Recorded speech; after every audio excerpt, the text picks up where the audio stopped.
Greetings comic lovers and welcome back to Casually Comics, the channel where we chat all things comics, from reviews of comics new and old to history to anecdotes to really wherever our whims take us. If you hang around on Comixology, you've seen that it has the recommended tab, that area where it tries to predict what you like and what you want, oftentimes with varying degrees of success. Sometimes though, it gets you. Stupid, terrifying algorithms. Challenge accepted. This is how I first came upon the Shadecraft series. I'd never heard of it, yet apparently it already has a Netflix deal, which after reading this has given me a few causes for pause. More on that later. Also, again, time of recording, trust nothing until you're watching it. Shadecraft grabbed me because of this pretty minimalistic cover by Lee Garbett, with this Jubilee-esque girl against the white backdrop looking uneasily at the shadows beneath her that are tendrils almost like evil ink spills at her feet. So I decided, hey, why not? We're gonna judge a book by its cover today. It's not like there's a bajillion events or tie-ins that I should be reading.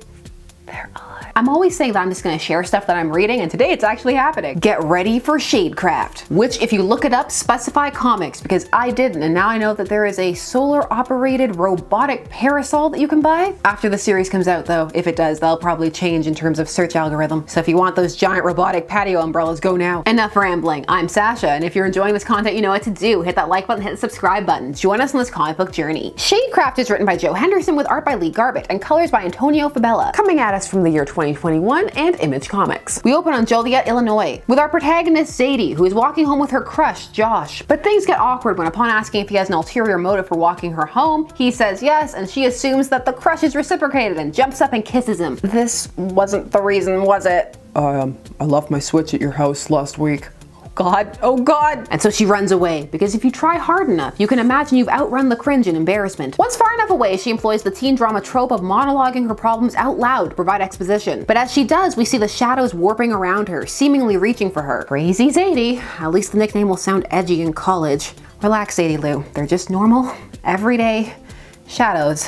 The dialogue does feel a bit like it was written for adaptation, meaning it sounds better when said out loud than when read. When you read it, you get more of a stark, people don't talk like that vibe at times. But when spoken, if delivered properly, the same dialogue can become credible or blend with drama tropes. What is amazing is the art surrounding the shadows. This panel of the shadows rising up to attack her, I stayed with it a bit. Gorgeous. The shadows attacking her vanish when her mother turns on the light, and her concern extends beyond just Zadie, as we learn that something has happened to her brother, Ricky. At school, Zadie tries to convince her friend Kate that she was attacked by shadows. Who wouldn't believe it? But her friend isn't exactly sold, and when they go to talk to Josh and he awkwardly asks if this was about the kiss, Kate assumes that maybe she's making it up to cover for her embarrassment over him not kissing her back. Kate, you need to believe me. Watch out, I'll protect you! But it's people pranking her, and they filmed it and they uploaded it. I feel cheated that the art doesn't show how many views it got. The YouTuber in me needs to know. Listen, Zadie, I love you, I do, and I know you've been through a lot this year, but you need to pull yourself together. Zadie watches the video in her brother's room and we see that he's in a coma and being cared for at home. She does rather clunkily exposit his character traits, going on about how he was the seemingly perfect kid, popular, funny, life of the party, and how much it annoyed her to be his sister when she felt she couldn't live up to it. So she was in his shadow.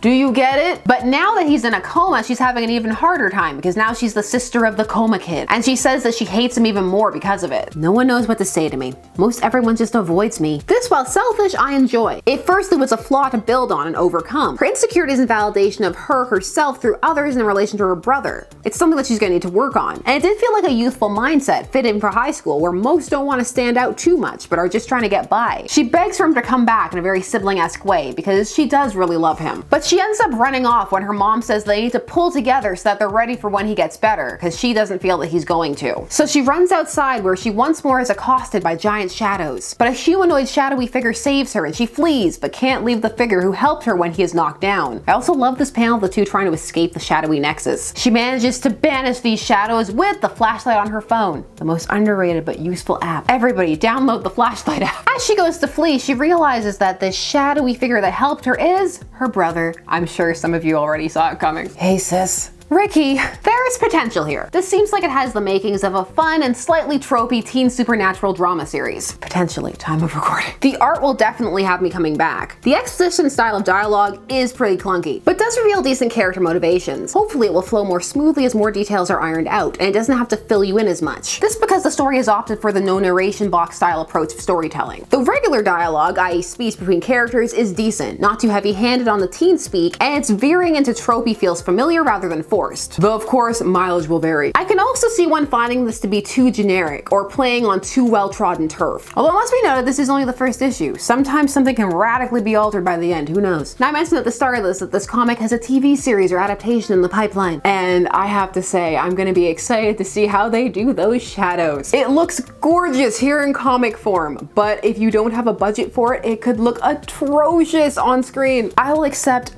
gorgeous effects or terrible effects that I can watch together with my friends. Nothing in between. This series seems like it could be a fun little romp, but what do you think? Is this up your alley? Did you like the art? Too clunky? Too familiar? Skin of Evil level shadows or GTFO? Share all your thoughts down below, and while you're down there, please do all the YouTube things. Like, share, comment, subscribe, and hit the bell notification so that you never miss a vid. Thanks so much for taking some time out of your day to spend it discussing comics with me. I always appreciate it, and I will see you again soon. Bye-bye!